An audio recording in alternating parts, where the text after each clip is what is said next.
Recuerda darle like, suscribirte y activar la campanita. El saludo cordial para los amables oyentes de Nuestro Oxígeno.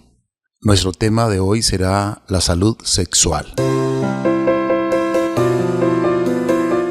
Es un aspecto fundamental para el bienestar general de las personas, las parejas y las familias, así como para el desarrollo social de las comunidades y los países. La salud sexual está estrechamente relacionada con otros aspectos de la salud, como la física, la mental y también la emocional.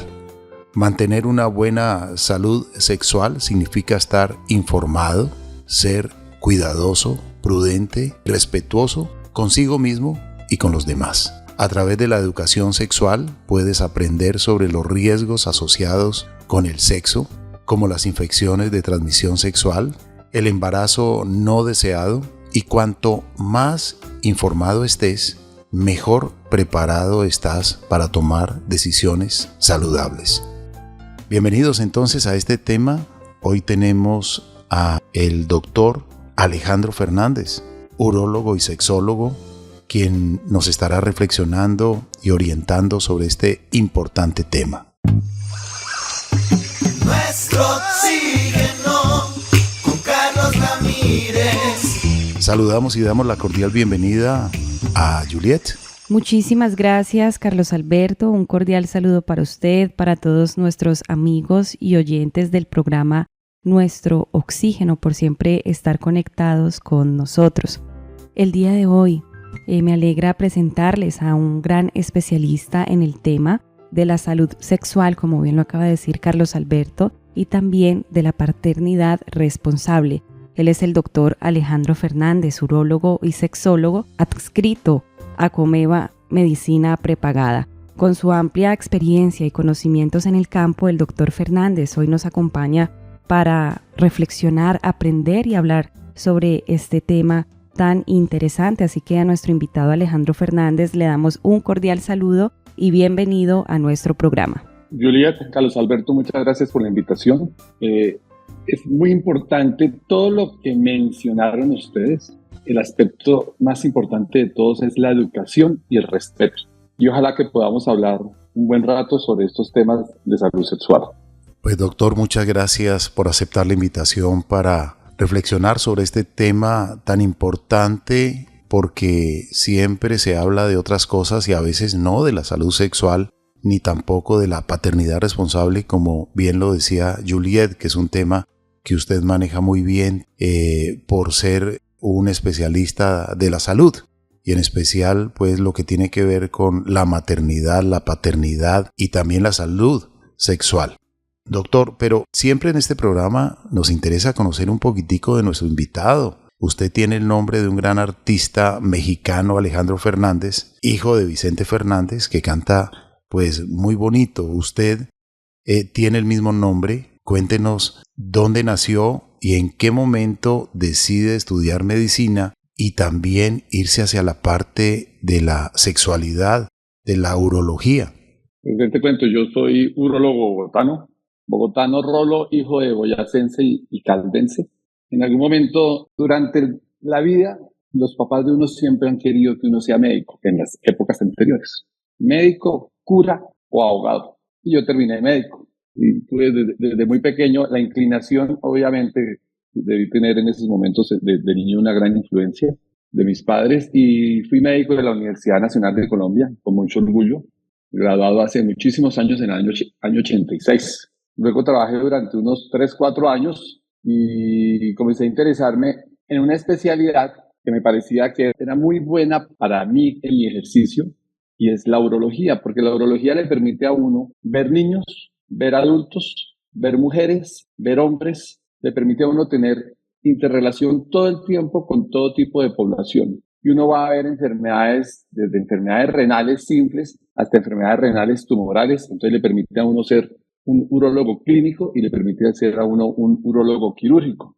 Y además se comenzó a abrir un campo ya después de graduado de urólogo, gracias a la intervención de un profesor aquí de Bogotá, el doctor Alonso Acuña, El doctor Alonso Acuña tenía un programa de sexualidad, que era una maestría que él ideó con el doctor Pedro Guerrero, psiquiatra, y con el doctor Hernán Aponte, actual jefe del Servicio de Urología de la Fundación Universitaria de Ciencias de la Salud, y con los aportes de ellos terminé yo metiéndome en ese campo de la sexualidad, de la sexología, como lo se pueda llamar también, y aprendiendo más sobre esto. Yo ejerzo la urología global, opero próstatas, opero vasectomías, hago reversiones de vasectomía, hago cirugía de incontinencia, hago diagnóstico de cáncer, y lo que más me gusta de todo eso es que me permite trabajar en la Sociedad Colombiana de Urología. He sido miembro de la Junta Directiva y hace 4 años yo soy el director de educación de la Sociedad Colombiana de Urología. Por eso lo que yo diga en general está muy matizado con mi labor como director de educación de la Sociedad Colombiana de Urología. Y todo lo que yo diga implica que cada vez que alguien piense en un urólogo, piense en la Sociedad Colombiana de Urología, y que si quiere tener una consulta, saber sobre algo, debe consultar con su urólogo en la ciudad donde esté.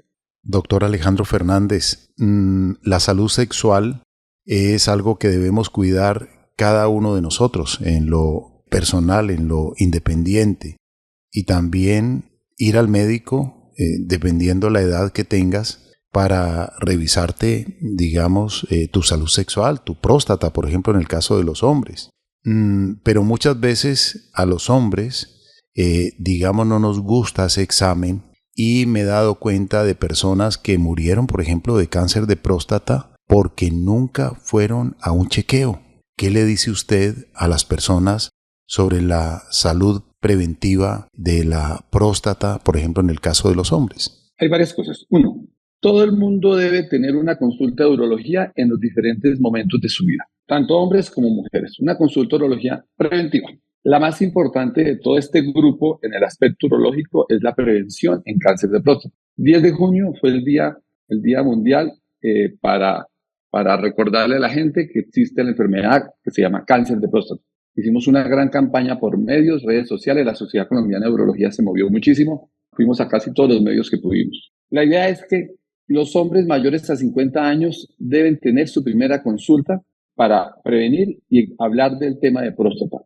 Y desde ahí cada año, si la persona es de raza afroamericana, si es afroamericano, si tiene historia familiar de cáncer de próstata, tío, abuelo, hermano, papá, o si tiene algún síntoma urinario, por ejemplo, que esté orinando más veces de lo usual, que esté levantándose de noche, que note una alteración en el chorro urinario, debe consultar desde los 40. Resumo, desde los 40 deben consultar las personas que son afroamericanas o con historia familiar de cáncer de próstata o con síntomas urinarios. Si no reúne ninguna de estas 3 condiciones, debe consultar desde los 50 años. Entonces, si hacemos una consulta oportuna, vamos a disminuir la mortalidad por cáncer de próstata.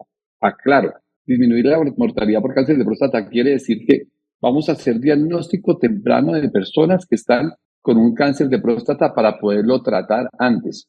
No vamos a evitar que le dé cáncer porque desafortunadamente todavía no tenemos en ninguna parte del mundo el tratamiento, la terapéutica, las medidas farmacológicas que eviten que a una persona le dé cáncer de próstata. Lo único que podemos hacer es tratamiento oportuno.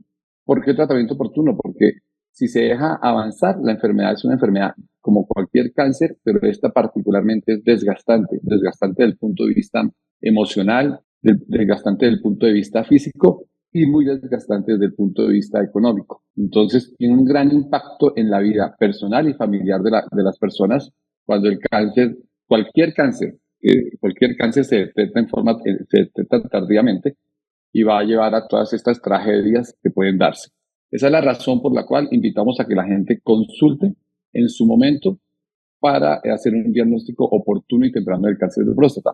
Los niños deberían tener una consulta urológica entre los 3 y los 7 años, una.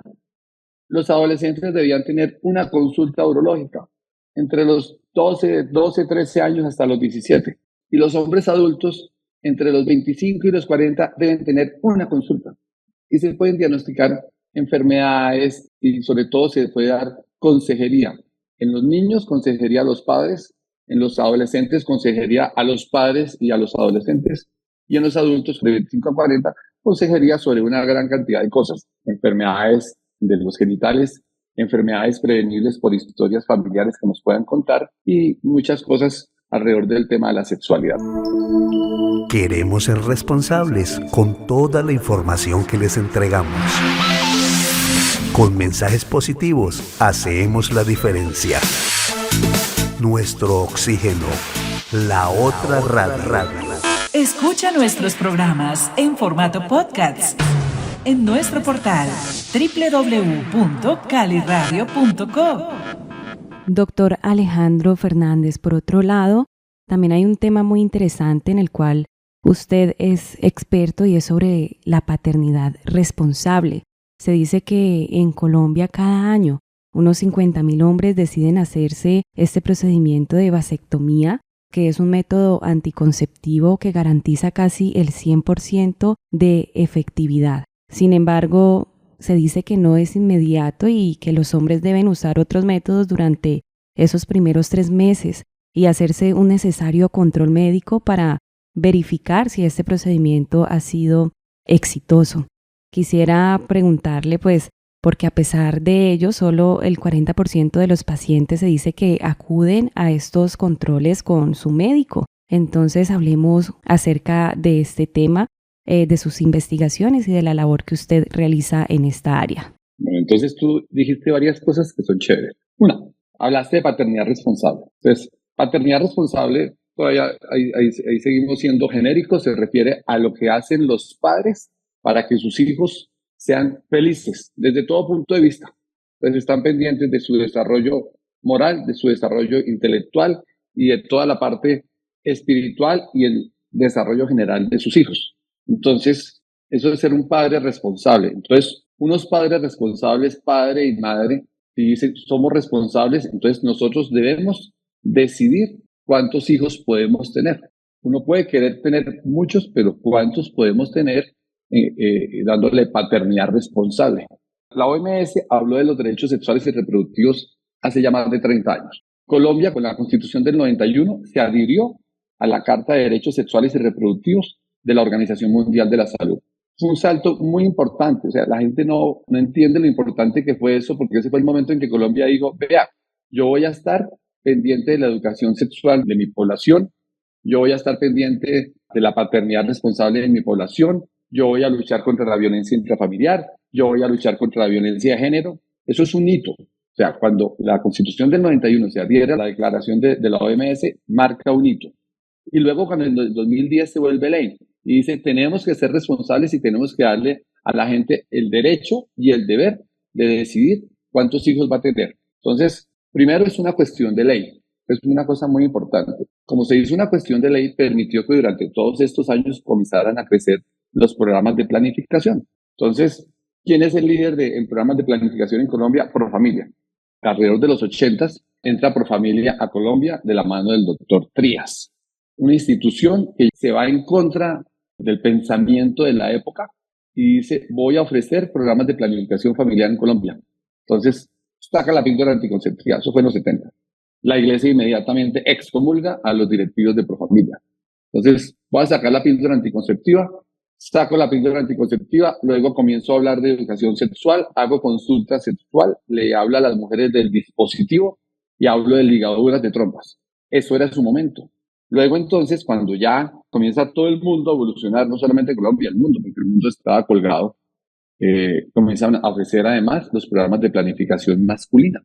Entonces pasamos de tener en esa época en Profamilia, en el año 90, 91, de tener personas en la calle ofreciendo a los señores que pasaban, usted está interesado en vasectomía, está interesado en planificación, entre estilo payaso de restaurante. Así se empezó. Entonces se ofrecía y entren.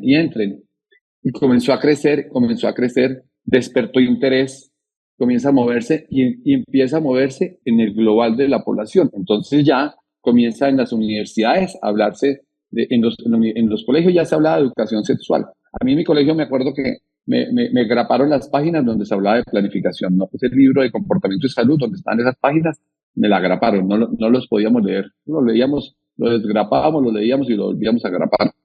Pero entonces ya en ese momento, hacia los finales de los 80, ya es más libre la situación, ya se comienza a hablar en los colegios y en las universidades, y se comienza a insistir en los temas de planificación. Y hemos tenido un crecimiento grande. Entonces, en el año 96 más o menos, 2000, en Colombia se hacían, por cada vasectomía, se hacían unas 40, 50 ligaduras. Era una cosa loca, o sea, los hombres, pues obviamente no había educación. Y en este momento ya estamos por cada 15 a 20 ligaduras se hace una vasectomía, dependiendo de las ciudades, pero en Colombia vamos en eso. Tú dijiste una cifra, y es una cifra que nosotros vamos atrasados en cifras, por familia es la que nos mide las cifras de los programas de planificación a nivel nacional. El último informe es el del 20, y en ese es el que hablan que más o menos en el año 19 se hicieron en Colombia 47.000 vasectomías, de las cuales por familia hizo el 60%. Es decir, hicieron más o menos 21.000 y el resto le hicimos todos los urólogos y médicos entrenados en campañas de planificación familiar en Colombia. Entonces, ¿qué es lo que hay que informar a la gente? ¿Qué es lo que yo hago con mis pacientes? A mí me llegan muchas personas que mi esposa me dijo que vaya a una consulta de planificación. Entonces, primero, la mayor parte de los señores son enviados por sus esposas. Segundo, viene un grupo de hombres que ya vienen impulsados. Vienen impulsados porque sencillamente yo ya tengo 2, 3 hijos y yo no quiero ya seguir en este rollo. Y muchos vienen y me dicen, no, mi esposa no quería que viniera, pero yo acá estoy. Entonces, ya tenemos un grupo importante de hombres que vienen per se a la consulta. Y vienen a preguntarme, Alejandro, ¿cómo es el cuento de la vasectomía? Entonces yo les digo, vea, 1, no tiene ciencia. 2, es un método muy seguro. 3, les digo a ustedes como les digo yo a los pacientes, vea, yo lo voy a practicar a usted, cuando usted decida, le voy a practicar un procedimiento quirúrgico. Entonces, los espermatozoides se producen en los testículos. Viajan por una tubería que se llama conducto deferente, que los tubos van por el escroto, suben por las ingles y dentro de la pelvis abdominal llegan hasta las vesículas seminales y ahí se unen para con lo que ellos aportan, que son el líquido espermático, y unirse con el líquido de las vesículas seminales, producir el semen. Entonces, lo que uno hace en la cirugía es sencillamente, al lado y lado de los testículos, en el trayecto del tubo, uno busca ese tubo con la técnica que quiera y ese tubo lo corta, lo amarra, lo quema, lo corta, la técnica que tenga la persona. Pero el cuento es interrumpir el paso de los espermatozoides. Entonces, como yo estoy interrumpiendo el paso de los espermatozoides a la altura de los testículos, eso hace que la tubería de ahí para arriba está llena de espermatozoides. Eso va a hacer que la cirugía no sea de efecto inmediato. Entonces, primero, la vasectomía no tiene efecto inmediato porque toca esperar a desocupar los espermatozoides que van por la tubería, que vayan saliendo con el semen. ¿Cuánto toma eso? Aproximadamente de 3 a 4 meses y en promedio unas 20 o 25 eyaculaciones. Entonces, ¿qué hay que hacer para confirmar? Hacer un conteo de espermatozoides, esto se llama espermograma, cuando se han cumplido los 2 requisitos. 3 meses, 20, 25 eyaculaciones. Se hace un conteo y el paciente, cuando ve que el conteo dice 0, 0 es 0, el paciente dice, estoy vasectomizado. Entonces, tú me preguntabas eso, ahí está. Primero, no es de efecto inmediato. Segundo, hay que aclararle a los señores, por esa tubería no van hormonas, por lo tanto, no va a haber cambios en su comportamiento sexual. Lo que usted ha sido hasta ese momento en su comportamiento sexual, así va a seguir siendo el resto de la vida. Ni lo mejora ni lo empeora.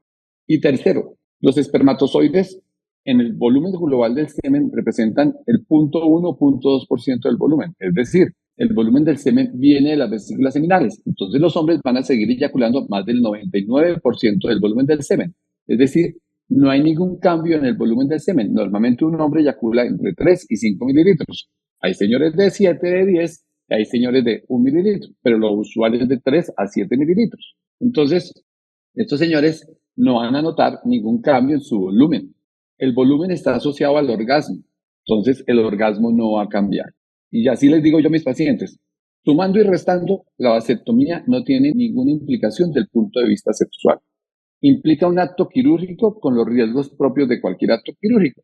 Que hay sangre un poquito, que de pronto haga un hematoma 1 de cada 500, que haya que reoperar a 1 de cada 1000, que falle la técnica de la vasectomía y toque repetirla en 1 de cada 1000.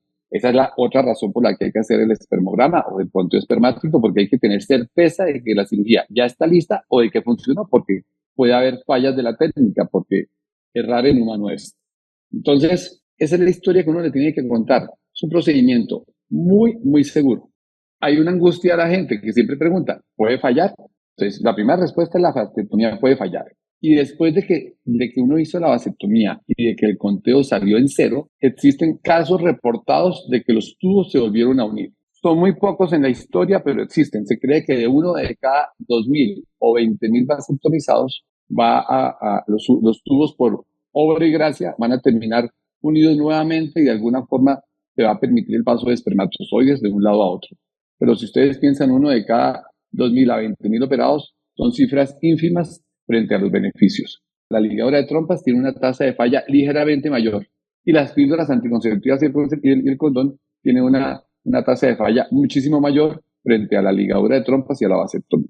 Doctor Alejandro Fernández, hablando de la paternidad responsable, digamos hoy en día las parejas jóvenes han decidido no tener hijos, prefieren tener un perro, un gato, y en muchos países se ha visto cómo ha disminuido la población infantil. Es más, están incluso invitando a extranjeros para que vayan a repoblar un poco, digamos, algunos pueblos que han disminuido de población. Hablando de esto, ¿ocurre lo mismo en Latinoamérica o está ocurriendo lo mismo en Latinoamérica? ¿Qué sabe usted al respecto de estas estadísticas? Porque ya como población mundial, según las Naciones Unidas, hemos pasado de 8.000 millones de seres humanos. Sí, entonces bien, yo de eso tengo una buena información. Es esto. Hay una disminución muy importante en la tasa de fertilidad a nivel mundial. Nuestra tasa de fertilidad en Colombia es 1.7. O sea, es decir, en promedio las mujeres tienen 1.7 hijos, contrario a como era en los años 90, que eran 3.6. Entonces, hemos bajado radicalmente. Todo el mundo está bajando. Hace 3 años estábamos en 2.1, ya vamos por 1.7. Europa ya va por 1.3. Corea está en 0.7. 0.7, imagínense ustedes. Eso hace que la población sí vaya disminuyendo. Se calcula que en Colombia esta tasa de natalidad baja que se ha logrado con el trabajo de todos los organismos para controlar, se nos vaya para el otro lado. Entonces existe una medida que se llama la tasa de reemplazo. O sea, por cada persona que muere, debe por lo menos nacer una persona. El problema es cuando la tasa de reemplazo está por debajo de 1. Nuestra tasa de reemplazo en Colombia es de 1.1. Se calcula que si seguimos así, hacia el año, más o menos el año 2050, nuestra población va a comenzar a equilibrarse y va a comenzar a caer. Todavía no, porque todavía tenemos 1.1, estamos en positivo. Pero sí, la tendencia sí es a la disminución. Tú hablas de que las parejas quieren tener gatos a cambio de tener hijos. Yo pienso que eso es un fenómeno mundial. Es un fenómeno mundial y es que, en general, la gente no quiere comprometerse. Entonces, fíjate que se van a vivir juntos, pero dicen, todavía hablan cuando se refieren el uno al otro de mi novio o mi novia, mi compañero o mi compañera. Y uno les pregunta, ¿es usted casado? No, doctor, ¿cómo se le ocurre? ¿Hace cuánto convives con tu novia? 3 años. Ah, ya. ¿Y compraron un apartamento? Casi todos viven en arriendo, pero algunos ya han comprado. Yo les digo, pero ya compraron un apartamento, ya, eso, ante la ley son esposos. Entonces, pero es el temor de la gente a comprometerse. Se disminuye la compra de inmuebles por el temor a comprometerse, porque no quieren meterse tanto en la deuda como en el proceso de adquirir compromisos juntos. Y obviamente, diferir el nacimiento pues va a ser mucho más lejos. En este momento en Colombia, la edad promedio para tener hijos es 27 años de las mujeres. En España pasó de 30 a 33. O sea, además, va aumentando la edad para tener hijos. Esto es una tragedia. Es una tragedia porque entonces todos van a ser padres añosos. Entonces ya esa época en que el papá estaba jugando con su hijo, el papá de 30 años jugando con su chino de 7 años, eso ya cada vez lo vamos a ver menos. Porque uno ve los hombres de 40, 42 años con sus esposas de 39 años queriendo tener hijos. Entonces cuando el hijo tenga 7, el señor va a tener 49. Entonces esas imágenes de los parques que yo alcancé a ver, ustedes dos los oigo muy jóvenes, entonces supongo que ustedes no alcanzaron a ver eso, en que uno ve a un hombre joven jugando con su hijo, ya no los vamos a ver. Puede ser algo también, pues obviamente esto tiene que ver con paternidad responsable, pero también tiene que ver con compromiso. Entonces hay que equilibrar los compromisos con la paternidad responsable. O sea, tampoco hay que hacer que la gente se vaya al otro lado. hay que luchar por la educación sexual. Usted tiene derecho a tener los hijos que quiera tener y los que pueda educar, pero no le dé miedo tener los hijos que pueda tener y que pueda educar, porque eso ya se vuelve una tragedia. Entonces, no, yo sí ya estoy ganando plata, mi esposa gana plata, los dos estamos bien, estamos ya bien ubicados, pero no es que todavía queremos viajar 5 años más y cuando tengamos 40 vamos a tener hijos. Entonces, cuando tengamos 40, la tasa de fertilidad de la mujer disminuyó. Una mujer a los 20 años, en cada periodo menstrual, o sea, en cada ciclo ovulatorio, teniendo una buena frecuencia sexual, tiene un 60% de posibilidades de quedar en embarazo. Una mujer de 35 años, en cada ciclo, teniendo una buena frecuencia sexual, tiene una posibilidad de 35% de quedar en embarazo. Fíjate la diferencia tan terrible. Pasa de 60 a 35% la posibilidad de quedar en embarazo. Y entre los 35 y los 40 años, esa posibilidad va disminuyendo un 3% año. Es decir, que a los 40 años, la posibilidad de quedar en embarazo teniendo una muy buena frecuencia sexual es de solo 20%. Doctor Alejandro, qué interesante todo esto que nos está enseñando y definitivamente mucho por aprender acerca de la salud sexual y la paternidad responsable. Vamos a ir a una pequeña pausa para continuar profundizando acerca de estos temas con nuestro invitado, el doctor Alejandro Fernández, quien es urólogo y sexólogo adscrito a Comeva Medicina Prepagada. Ya volvemos aquí en el programa Nuestro Oxígeno, la vida en nuestro medio.